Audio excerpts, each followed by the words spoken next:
नमस्कार दोस्तों, कैसे हैं आप सब। उम्मीद है आप लोग अच्छे ही होंगे। देखिए, अब हम आज परसेंटेज के क्वेश्चन शुरू करेंगे। पिछली क्लास में हमने इसकी थोड़ी बेसिक चीजें सीखी थी, वो सीखनी बहुत जरूरी थी। अगर आपने पिछली वीडियो नहीं देखी है तो नीचे डिस्क्रिप्शन में लिंक है, पहले जाकर वो देख लें ताकि आज की चीजें आपको अच्छे से समझ आ सके। ठीक है, चलो अब समय व्यर्थ ना करते हुए हम क्वेश्चंस की ओर ध्यान देते हैं। क्वेश्चन को रीड आउट करेंगे पहले ध्यान से। स्क्रीन को पॉज कर लीजिए और क्वेश्चन को रीड कर लीजिए।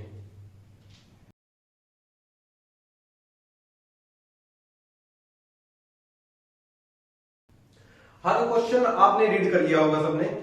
ठीक है, आप क्या करते हो, क्वेश्चन रीड कर लिया, क्वेश्चन रीड करने के बाद डायरेक्ट निकालने बैठ जाते हो, उसको समझते नहीं हो।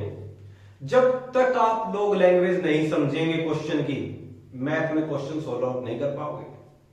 ठीक है, अगर आपको कोई चीज में अच्छे तरीके से आगे बढ़ना है तो उसको ध्यान से समझना बहुत जरूरी है। सबसे पहला मोटिव होना चाहिए आपका सिर्फ और सिर्फ आपकी एक्यूरेसी पर। स्पीड अपने आप बन जाएगी। एक बार एक्यूरेट हो गए किसी चीज में, स्पीड बनती चली जाएगी। ठीक है, क्वेश्चन में देखिए क्या दिया गया था। ठीक है, क्वेश्चन में दिया गया था कि अगर हम किसी वैल्यू में उसी वैल्यू का 11 सही 1/9% ऐड करते हैं तो हमें 900 प्राप्त हो जाता है। पहले इक्वेशन की तरह से हम देखते हैं, सिर्फ देखेंगे एक बार कि कहना क्या चाह रहा है क्वेश्चन वाला, हमें कहना क्या चाह रहा है। हमें मान लेते हैं एक वैल्यू, मान लेते हैं कोई भी, मान लो ABCD, x मान ली, चलो x एक वैल्यू है। ठीक है, वो बोल रहा है, क्वेश्चनर बोल रहा है कि इस वैल्यू में इसी वैल्यू का 11 सही 1/9% ऐड करना है, मतलब इसमें प्लस करना है इसी वैल्यू का 11 सही 1/9%। तो हमारे पास क्या आ जाएगा जोड़ने के बाद 900। ठीक है, ये आ जाएगा। और वो पूछ रहा है वैल्यू क्या थी, ये x है क्या, x निकालने की बात कर रहा है वो। ठीक है, ये वो तरीका है, इस तरह के तरीके से हम पहले क्वेश्चन सोल्व करते थे। लेकिन अब हम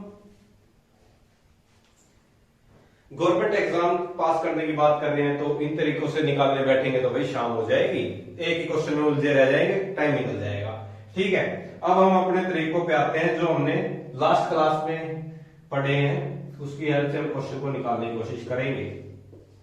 ठीक है, क्या दिया है वैल्यू, कितनी कितने परसेंट दिया है, 11 1/9%। हमने लास्ट क्लास में सीखा था ये फ्रैक्शन में इसको चेंज करेंगे तो कितना हो जाएगा 1/9। ठीक है, क्वेश्चन सिर्फ इतना ही था, क्वेश्चन खत्म हो चुका है, खत्म हो चुका है क्वेश्चन, क्वेश्चन इतना ही था। ठीक है, अब आप लोगों को करना क्या है, किस पे जोड़ दे रहा है वो चीज, उसी वैल्यू में ऐड करना है, जोड़ना है, सिर्फ ये मेन पॉइंट है। अगर वो बोले जोड़ना है तो ये नीचे वाली वैल्यू हमारी क्या होती है, ओरिजिनल वैल्यू। ठीक है, ऊपर वाली हमारी ओरिजिनल वैल्यू नहीं होती, टेम्परेरी वैल्यू बोल सकते हैं इसको हम। ठीक है, जब वो बोले जोड़ना है, ठीक है, तो नीचे वाली वैल्यू में ऊपर वाली वैल्यू ऐड कर दीजिए, 9 और 1 10 हो जाएगा।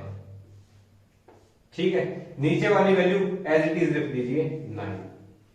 ठीक है, जोड़ने के बाद कितना आ रहा है हमारा 10 आ रहा है, और क्वेश्चन के अकॉर्डिंग क्या बोल रहा है, जोड़ने के बाद कितना आना चाहिए 900 आना चाहिए।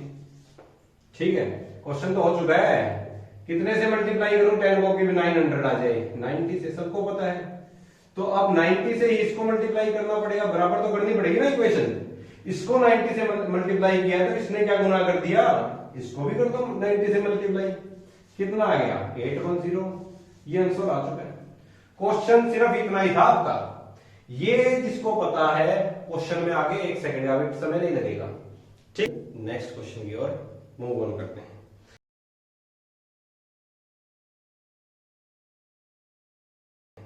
देखिए एग्जामिनर अब क्या बोल रहा है, वो बोल रहा है कि अब उस एक वैल्यू है, उसी वैल्यू का 79/13%, 79/13% सब्ट्रैक्ट कर रहा है, सब्ट्रैक्ट कर रहा है, तो उसको कितना मिल रहा है 14400। ठीक है, लेकिन यहां पे इसने आंसर खत्म नहीं किया इस बार इसने क्या बोल रहा है, इस जब वो वैल्यू आ जाएगी तो उसका 60% क्या होगा, बात को समझ गए।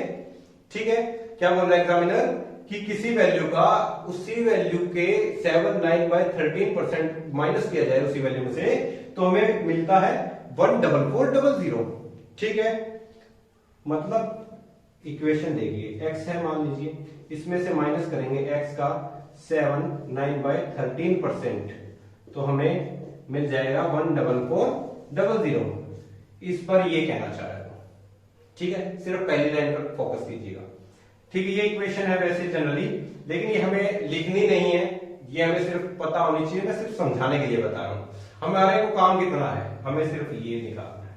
अपने को पता है 7/13% क्या होता है, हम अपने लास्ट लेक्चर में कर चुके हैं, इसीलिए मैं बोल रहा था कि वो बहुत जरूरी है, रामबाण है वो इस चैप्टर के लिए। ठीक है, 1/13 हो चुका है। अब उसने दूसरी चीज क्या बोली है, मेन चीज घटा रहा है, सब्ट्रैक्ट कर रहा है, मतलब नीचे वाले में से ऊपर वाला सब्ट्रैक्ट कर दो, कितना आ गया, 13 में से 1 गए तो 12 आ गया। ठीक है, मतलब 12 जो आ रहा है वो किसके बराबर होगा, 14400। तो 13 किसके होगा। अब ध्यान दीजिएगा, ये किसको मल्टीप्लाई करने पे आएगा, क्योंकि 144 जो होता है 144 12 का स्क्वायर होता है। ठीक है, तो 12 से मल्टीप्लाई कर देंगे, और 00 है तो 00 साथ में लगा देंगे। इसी तरह के क्वेश्चन देगा एग्जामिनर, जो कुछ ना कुछ जरूर बनता होगा। ठीक है, तो अब यहां पे भी क्या हो जाएगा, 13 इंटू में इसको भी कितने से मल्टीप्लाई कर देंगे, 1200 से। तो इसको जनरली एक बार ऐसे ही लिख लीजिए, 13 इंटू में 1200, क्योंकि अपना क्वेश्चन यहां खत्म नहीं हुआ है, इसलिए लिख रहे हैं, वरना इसको मल्टीप्लाई करके भी लिख सकते थे हम, टाइम वेस्ट ना हो, इसलिए हम क्या करेंगे, उसको ऐसे ही रख लेंगे एक बार। वो पूछ रहा है कि इसका 60% क्या होगा, मतलब ये पूछ रहा है। ठीक है, हमें पता है 60% को हम परसेंट हटाएंगे तो नीचे क्या आएगा, 100 आ जाएगा। 00 से 00 कैंसिल आउट कर देंगे, और जब हम इनको मल्टीप्लाई करेंगे तो हमें आंसर आएगा 9360, ये हमारा आंसर आ जाएगा। ठीक है, चलिए, उम्मीद है आपको समझ आ गया होगा, नहीं आया तो हम फिर बता देंगे। देखिए, हर क्वेश्चन में हम थोड़ा थोड़ा एडवांस, थोड़ा थोड़ा मतलब टाइप चेंज करते चल रहे हैं, क्योंकि मैं सोच रहा हूं आपको बहुत कम समय में बहुत ज्यादा डाटा प्रोवाइड करवाया जाए। ठीक है, वरना जनरली क्या होता है ऑनलाइन स्टडीज में, यही होता है 10 क्वेश्चन आपको एक तरह के करवा दिए, आपका चैप्टर फिनिश। ठीक है, लेकिन मैं सोच रहा हूं आपको ज्यादा से ज्यादा क्वेश्चन करने को मिले, ताकि एग्जाम में जाने के बाद आप एकदम से शौक ना हो जाओ, जैसे जनरली अभी होते हो। आप सोचते हो कि आसान आसान क्वेश्चन कर दिए, हमारा चैप्टर हो गया, बात खत्म, हम प्रिपेयर हैं, और एग्जाम में जाके देखते हो तो भाई हवाइयां उड़ जाती हैं। उड़ेंगी यार, उड़ेंगी, तुम्हें करवाया ही इतना सा जाता है। तो इसलिए अगर किसी भी टाइप में दिक्कत हो तो कमेंट में जरूर बताएं, वो टाइप दोबारा से आपको जरूर समझाया जाएगा।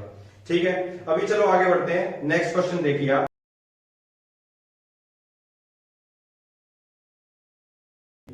वो क्या बोल रहा है क्वेश्चनर अपने को ये बोलने की कोशिश कर रहा है, अगर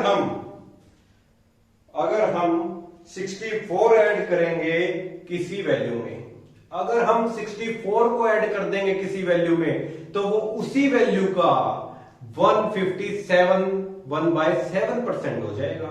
मतलब क्या है, हम किसी वैल्यू को क्या लेके चलते हैं कि वो 100% थी, पहले वैल्यू 100% थी। अब इसमें अगर 64 कोई नंबर है, ये ऐड हुआ है, ठीक है, तो वैल्यू अब पहले से कितनी हो गई, 157 1/7%, ये चीज बोलने की ट्राई कर रहा है वो। ठीक है, अब हम समझेंगे क्वेश्चन। लैंग्वेज हम समझ चुके हैं कि भी किसी वैल्यू में नहीं पता है, वैसे ही माना है कि 100% तो देखो होती है सारी वैल्यू। अगर किसी वैल्यू में मान लीजिए x में हमने जोड़ा 64, ठीक है, उसके बाद प्लस होने के बाद वो वैल्यू पहले से 157 1/7% हो चुकी है।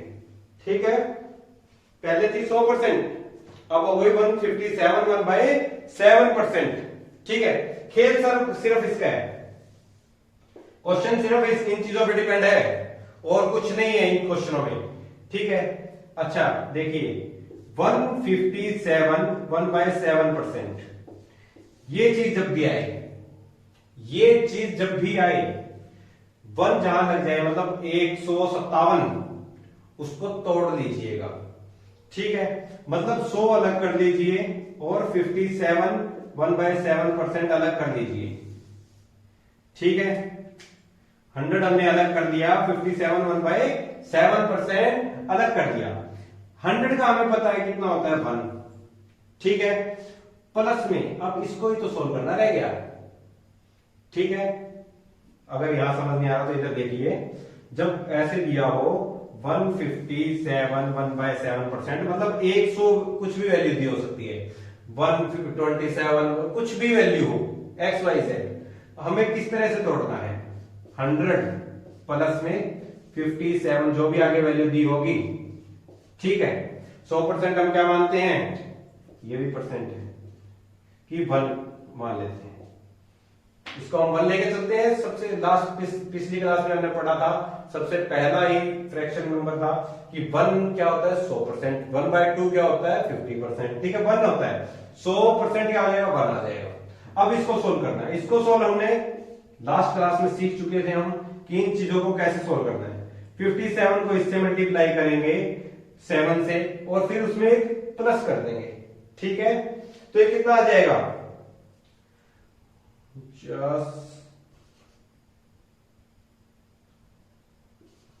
ये आ जाएगा 400/7%, ठीक है। परसेंट है, परसेंट हटेगा तो कितना आ जाएगा, 100 से नीचे मल्टीप्लाई हो जाएगी, 0 0 कट जाएगा, ये आ जाएगा 4/7, ओके, ठीक है।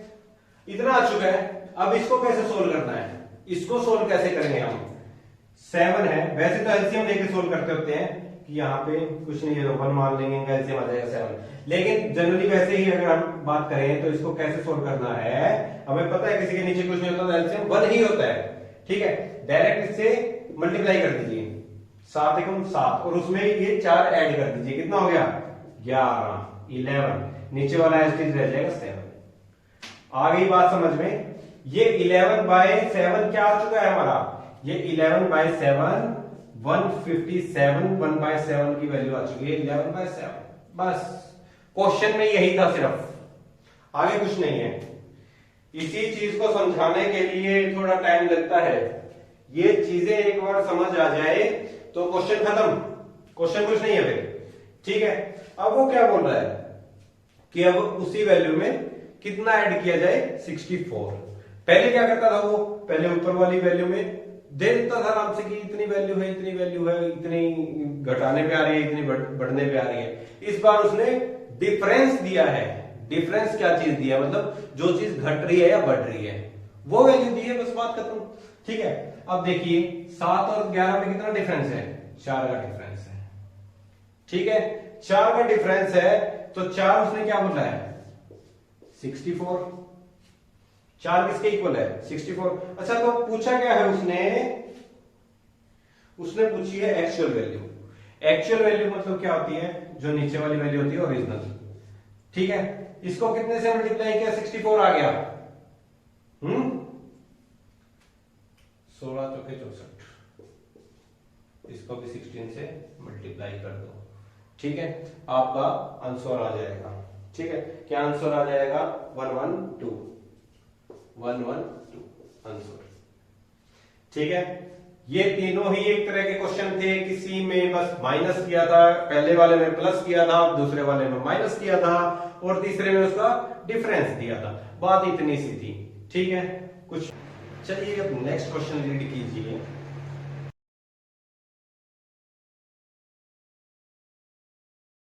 नेक्स्ट क्वेश्चन पहले वाले क्वेश्चनों से थोड़ा अलग है, ठीक है। अब कह सकते हैं थोड़ा सा टाइप चेंज हुआ है। अगर हम लैंग्वेज समझिए तो क्वेश्चन क्या बोल रहा है, 35% ऑफ 45%, 45% ऑफ 7/9, 7/9 ऑफ 36,000, ठीक है। मतलब क्या है 36,000 का 7/9 का 45% का 35% क्या होगा, ये पूछा गया क्वेश्चन में। जनरली ये क्वेश्चन काफी आया है ये एग्जाम में, ठीक है। छोटे लेवल के एग्जाम्स में बहुत पूछे जाते हैं इस तरह के क्वेश्चन। इसमें हमें क्या करना होता है, कुछ नहीं करना होता, सब कुछ दिया होता है इसमें, प्लस मल्टीप्लाई डिवाइड मल्टीप्लाई वगैरह करनी होती है, ठीक है। अब थोड़ा सा ध्यान दीजिए आप, देखिए हमें पता है परसेंटेज जब भी हटेगा डिवाइड में सो जाएगा, यहां से हम परसेंटेज हटाते हैं, मान लीजिए डिवाइड में क्या आ जाएगा 100, ठीक है। यहां से भी परसेंटेज हटा देते हैं, डिवाइड में क्या आ जाएगा 100, बस इसको सोल्व आउट करना है। आगे आंसर कुछ भी नहीं था इस क्वेश्चन में, ठीक है। 9 को 5 से मल्टीप्लाई करेंगे 45 आ जाएगा, डबल जीरो से डबल जीरो काट दो, ठीक है। 1 0 से 1 0 काट दो, ठीक है। 2 से अगर वो करते हैं 18 दूनी 36, 5 दूनी 10, 5 से काट दो 7, ठीक है। तो इनको मल्टीप्लाई करोगे तो हमारा आंसर क्या आ जाएगा, हमारा आंसर आ जाएगा 4410, ये आंसर। बस बहुत आसान क्वेश्चन था, ठीक है। जल्दी से नोट डाउन कर दीजिए और इस टाइप के क्वेश्चन में फंसना नहीं है आगे से।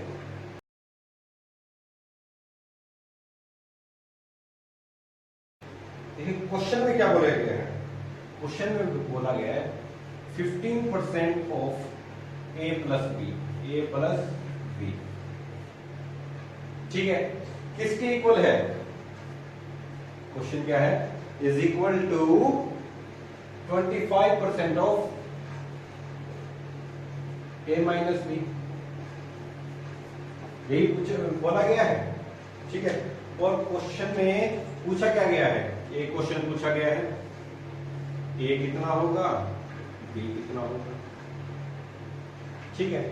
अब ध्यान दीजिएगा, इस तरह क्वेश्चन भी काफी पूछे जाते हैं, ए प्लस बी ए माइनस बी, ठीक है। सबसे पहले हमें क्या देखना है, हमें तो यही देखना है, इसको नॉर्मल फॉर्म में कर लीजिए पहले, 25 है और 15% है, ठीक है। प्रतिशत हटाएंगे, परसेंट हटाएंगे तो कितना आ जाएगा 15/100 A plus B equal to 25/100 A plus A minus B. अच्छा ब्रैकेट में है तो इसका मतलब ये मल्टीप्लाई में है, मल्टीप्लाई में तो है नीचे, जब भी मल्टीप्लाई में हो इक्वेशन और आमने सामने इक्वल टू में, तो आप नीचे वाले से नीचे वाला कैंसिल आउट कर सकते हैं, ठीक है। और ऊपर वाले से ऊपर वाले जहां तक कटते हैं काट सकते हैं, 5 दिए 15, 5 5 5 25, ठीक है। तो अब इक्वेशन क्या बची हमारे पास, मतलब 3a प्लस बी, ठीक है, 5a माइनस बी, यही तो रह गया। हमने क्या किया अभी तक हमने सिर्फ इतना किया है कि जो क्वेश्चन था उसमें से परसेंट हटाया है, परसेंट ही तो हटाया, परसेंट हटाकर 100 से डिवाइड कर दिया, 100 से डिवाइड कर दिया दोनों जगह, जब भी इक्वल टू में है और ये ब्रैकेट के बाहर है, मैं कह रहा हूं जब ब्रैकेट के बाहर है तो मल्टीप्लाई ही माना जाता है, ठीक है। मल्टीप्लाई में तो नीचे वाले से नीचे वाले कट गए और ऊपर वाले अगर जहां से कट रहे हैं उसमें तक काट दो, 5 के टेबल में 3 पे आता है 15, 5 के टेबल 5 पे आता है 25, ठीक है। क्या बच गया हमारे पास 3a plus b is equal to में 5b a माइनस बी। अब एक चीज का ध्यान दीजिएगा जरा, ठीक है, बहुत नेचुरल नॉर्मल सी चीज है, ठीक है। जो भी वैल्यू a प्लस बी के सामने होगी वो a प्लस बी की वैल्यू होगी मल्टीप्लाई में, ठीक है। और जो a माइनस बी के सामने है इज इक्वल टू के और इसके मल्टीप्लाई में है वो a माइनस बी को डिनोट करेगा। तो यहां से हमें क्या निकल के आया है, a प्लस बी है वो इक्वल किसके हो जाएगा 5 के, और जो a माइनस बी है वो किसके इक्वल हो जाएगा 3 के। बस ये याद रखा करो कि जो आमने सामने है इक्वल टू में, इसके सामने है 5 तो a प्लस बी 5 के इक्वल हो जाएगा, और a माइनस बी के सामने क्या है 3 तो a माइनस बी क्या हो जाएगा 3 के इक्वल हो जाएगा। सिंपल सी चीज है, कोई घबराने वाली बात नहीं है, ठीक है।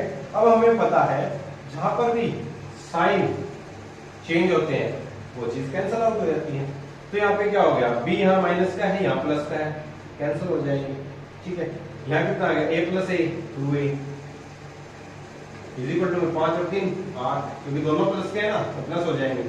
तो a की वैल्यू कितनी आ गई a इज इक्वल टू 2 जब मल्टीप्लाई में है तो उधर जाके डिवाइड हो जाएगा, इज इक्वल टू में उधर जाएगा तो 8/2 कितनी आ गई, a की वैल्यू आ गई 4।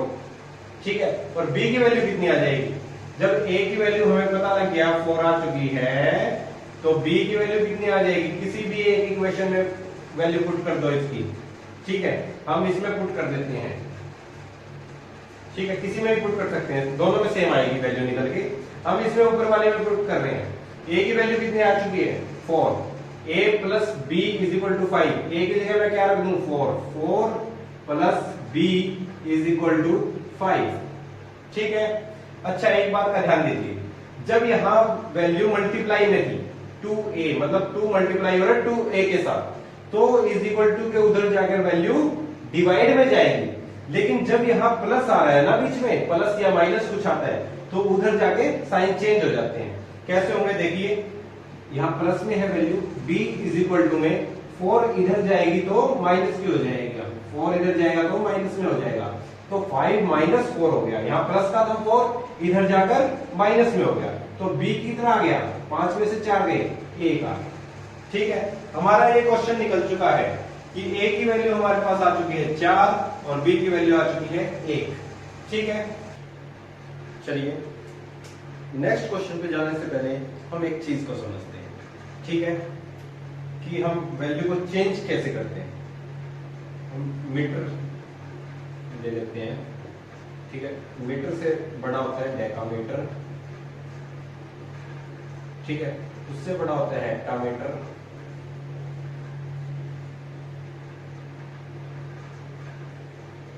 ठीक है, उससे ऊपर होता है किलोमीटर।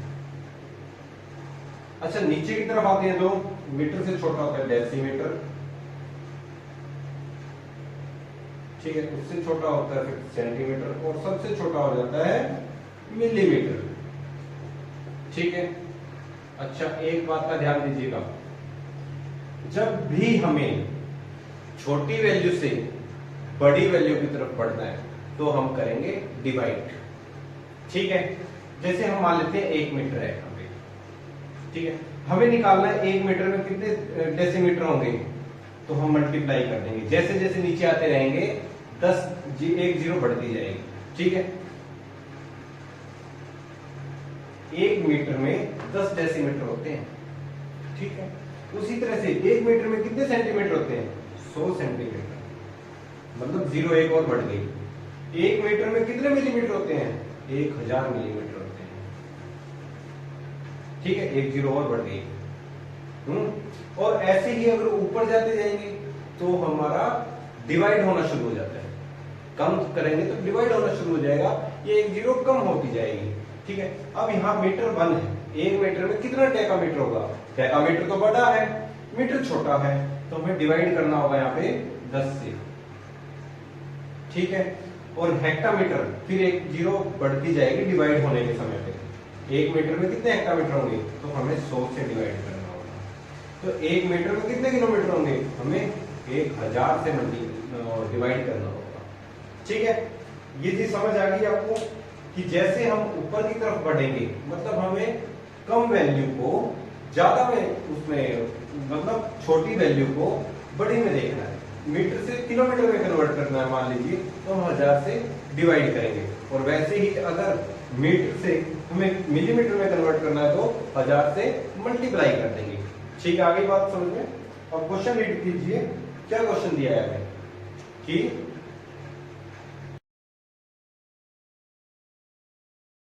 क्वेश्चन दिया है हमें 30 मिलीमीटर का कितने परसेंट होगा, 3 सेंटीमीटर। बात आ रही है समझ में, यही क्वेश्चन दिया कि 30 मिलीमीटर का कितने परसेंट होगा, 3 सेंटीमीटर। अब एक बात देखिए, ये है मिलीमीटर में और ये है सेंटीमीटर में। ठीक है, अब जब तक वैल्यू सेम नहीं होगी ना, तब तक क्वेश्चन गलत ही होगा। या तो इसको मिलीमीटर में चेंज करो या इसको सेंटीमीटर में चेंज करो।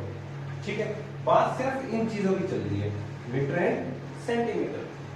ठीक है, अब मान लीजिए हमें सेंटीमीटर को मिलीमीटर में चेंज करना है, कितनी जीरो बढ़ रही है, सिर्फ 1 जीरो। मतलब कितने से मल्टीप्लाई किया यहाँ पर 10 से। बात आ रही है समझ में? सिर्फ 10 से मल्टीप्लाई किया हमने, सेंटीमीटर जो है मिलीमीटर में चेंज हो जाएगा।